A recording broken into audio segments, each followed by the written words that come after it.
안녕하십니까. 동네 내과 의사 김상목입니다.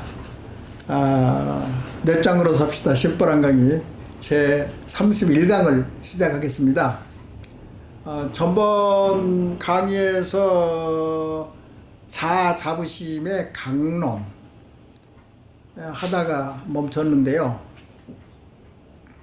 거기서부터 다시 이제 자아자부심에 대해서 이야기를 하면 말이죠. 그러니까 이제 뭐 간단히 말해서 자아자부심에 연관된 우리 의식구조의 나쁜 점이 제일 많이 포함되어 있는 카테고리가 바로 약한 자아자부심, 왜곡된 자아자부심입니다. 이제 그것을 이제 뭐 다 이야기하기는 좀 그렇고, 중요한 것만을 간단하게 이야기하면 우리 대한민국의 의식구조는 자기 비하를 잘한다, 눈치 보기 좋아한다, 무력감, 소심증, 거짓된 자아자부심, 과욕이 있다. 그 편견하고 선입견이 자꾸 고정되어 가지고 융통성이 없다. 권위의식이 너무나 강하다. 주체성이 약하다.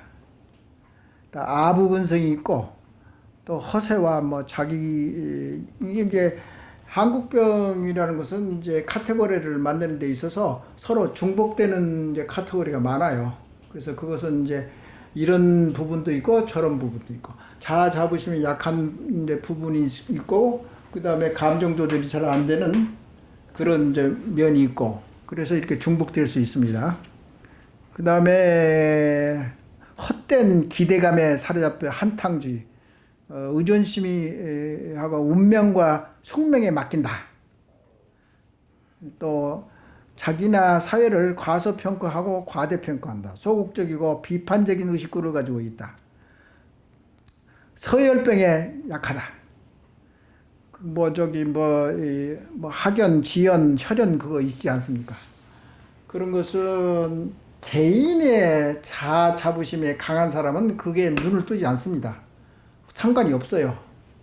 그런데 이제 자아자부심이 약한 또는 왜곡된 소유자는 그런 걸 좋아합니다. 뭐 동창회도 어떻게 그렇게 쫓아다니는 사람은 약한 사람이다. 자기가 약하기 때문에 거기에 기대는 겁니다. 이제 그것은 이제 나쁘게 이야기해서 그런 거고, 좋은 점도 있죠. 옛날 친구 만나는 건 좋은데, 하여튼 학연, 지연, 혈연에 강한 것도 그게 포함되고 말이죠. 그래서 소크라테스가 자기 자신을 알자, 거기서부터 공부를 시작을 다시 해야 되겠는데요. 그런 이제 소크라테스 그런 가르치면은 그 당시도 맞고 지금도 현재 우리나라 특히 그 동부가 이제 3국이 있는데 다 마찬가지입니다. 자기 자신을 알라고 우리도 계속 또 공부를 해야 돼요. 공자맹자의 말씀도 중요하지만은 서양 것도 좋은 것이 있으면 계속 추구를 해야 한다 그 말입니다. 그리고 다섯 번째의 한국병은 뭐냐면 여기서 나와 있는 것 같이 과학적인 직선 문화가 아주 약하다 그 말입니다. 동부가 특히 유교권에 대해서는 과학적인 생각이 별로 없어요. 그리고 딴 사람들이 그런 이야기 많이 하잖아요. 떨어지는 폭포를 보고 중국 사람은 음주를 하고 춤도 추고 시를 읊고 그 인문학의 그 계통의 이제 그런 걸 사고방식을 가지고 있거든. 지금도 마찬가지예요. 사실 중국이 많은 이제 발전을 해서 서양의 우수한 과학기술을 도입해서 지금 이제 G2 국가가 되려고 하는 건데, 얕은 사고방식은 다릅니다. 창조력이고 집단적인 자아는 많이 발전되는데 동북아에서, 근데 여하튼 개인적인 자부심은 약하기 때문에 자기가 책임지는 거, 여러 사람이 책임을 나누면 책임이 없는 거나 마찬가지지 않습니까? 그런 것도 차이가 있고, 그래서 과학적인 그런 사고방식이나 실험, 실증주의 같은 거, 그런 것이 굉장히 약합니다. 우리가 약한 것은 그렇게 알고 있어야 되지 않습니까? 매사에 분석적이고 단계적이고 직선적인 것이 아니고 계획과 관찰, 실험, 이성적 사고가 약해지고, 그 다음에 신비로운 것을 좋아하고 직관의식이 좀 더 발전되었고 종합적인 포용적인 문화가 발전하긴 했는데, 기계 문명이 많이 발전되고 국가의 부강을 일으키려면 결국은 IT도 좋고 과학 문명도 좋고 노벨상을 많이 타는 것도 마찬가지겠지만은 과학적 문명이 우리가 약하기 때문에 그런 것에 대해서 교육 계획에서 아주 심각하게 생각해야 됩니다. 뭐 어려운 게 아니에요. 예를 들어서 무슨 물건을 만들어 가지고 세계에 파는 데 있어서 아주 잘 만들고 그러면은 잘 팔릴 것 아닙니까? 우리가 항상 옆에 일본이 있는데 강한 일본이 옆에 있어서 배운 것도 있지만은 유린당한 것도 있지만은 하여튼 그런 걸 잘 이용해서 우리도 계속 발전을 해야 되지 않습니까? 그리고 동양의 또 과학적인 것은 직선 문화에서 반하는 것은 공과 사를 잘 구별을 못합니다. 공직자의 임명에 있어도 공과 사를 정확히 분간을 해서 이게 판단을 해야 될 거고, 뭐 부정부패도 그러잖아요. 공적인 자금을 자기 사적인 자금까지 갖다 쓰고 아무 창피한 것도 모르고 그렇게 자기 것 남의 것을 구별을 못하고 욕심만 차리면 되겠습니까? 그리고 거기에 과학적인 직선 문화의 부족에서 생기는 여러 가지 불확실성에 대한 둔감함, 용인. 그러니까 이것은 뭐냐 하면은 애매하고 적당한 것을 그냥 구렁이 담는 듯이 그냥 적당히 지나보는 거예요. 따지고 머리 아프다 이게예요. 머리가 굉장히 논리적이고 합리적이면 그런 거 따진다고 머리가 아플 리가 없죠. 우리나라는 그게 좀 조금 맞지 않는 것 같아요. 특히 동북아 의식구조에서는. 무사안일주의, 법과 질서의식이 경시되어 있고 지역과 계층의 갈등이 심하고 무책임하고 단계와 과정을 중시를 해야 되는데 맨날 결과만 조화를 기술과 장인정신이 부족하고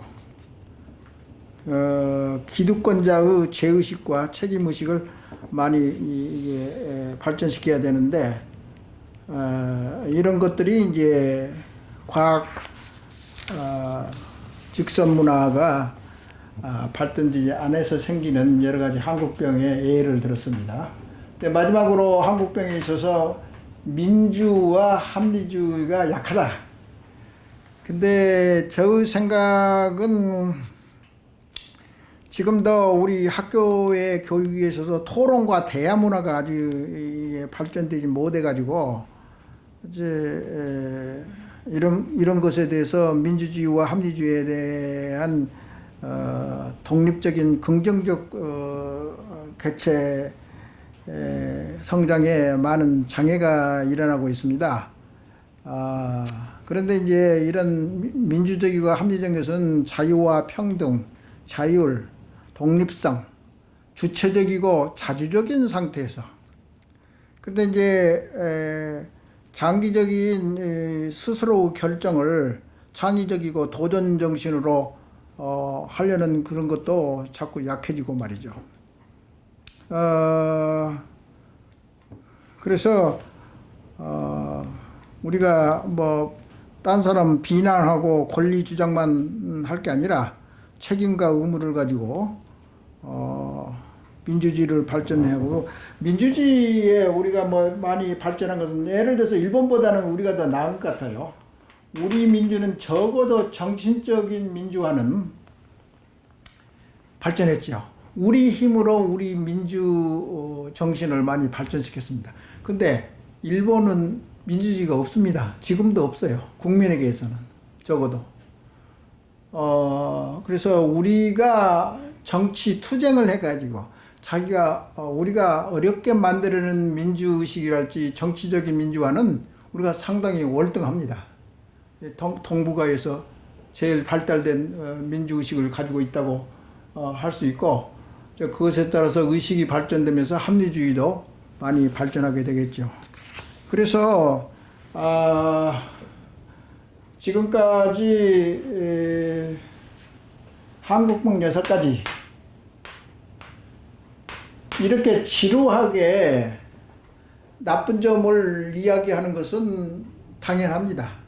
원래 인류는 나쁜 것을 지적하고 나쁜 점을 과거의 나쁜 점을 기억하고 그 다음에 나쁜 점을 이게 잊지 않고 나쁜 점에 상당히 이게 위험성을 잘 파악하고 대처하는 것이 내 속성입니다. 좋은 것은 그때뿐이고 잘 잊어먹어요. 근데 나쁘게 그 결과가 나쁘게 나왔다든가 그렇게 하는 것은 항상 머리에 남아 있어요. 그래서 내가 한국 사람이기 때문에 나쁜 것을 자꾸 발목 잡는다고 생각할 필요는 없습니다. 이거 자연스러운 거예요. 나쁜 점이 눈에 보이잖아요. 근데 좋은 점은 눈에 잘 안 보이거든요, 그게. 그래서 그런지 몰라도 하여튼 내가 시작할 때도 나쁜 의식 구조 6가지. 다음 강의부터는 이제 아주 좋은 의식 구조 6가지부터 제시할 테니까 걱정 마시고 실망하지 마시고, 그나마도 내가 알기로는 내가 5, 6년 전부터서 우리나라에 좋은 점이 뭔가 굉장히 고민을 했습니다. 그래서 여기도 찾아보고 저기도 찾아보고 했는데 잘 머리에 안 떠오르더라고요. 근데 이렇게 나쁜 한국병이라는 나쁜 의식구조를 공부하다 보니까 좋은 의식구조 줄줄줄줄이 고구마를 수확하는데 이렇게 수확하면 줄줄줄 나오는 것과 같이 좋은 의식구도 저절로 막 이게 머리에 떠오르더라고요. 그것을 다음 강의에 우리나라의 좋은 의식구조 6가지를 시작하겠습니다. 오늘은 이만하겠습니다. 감사합니다.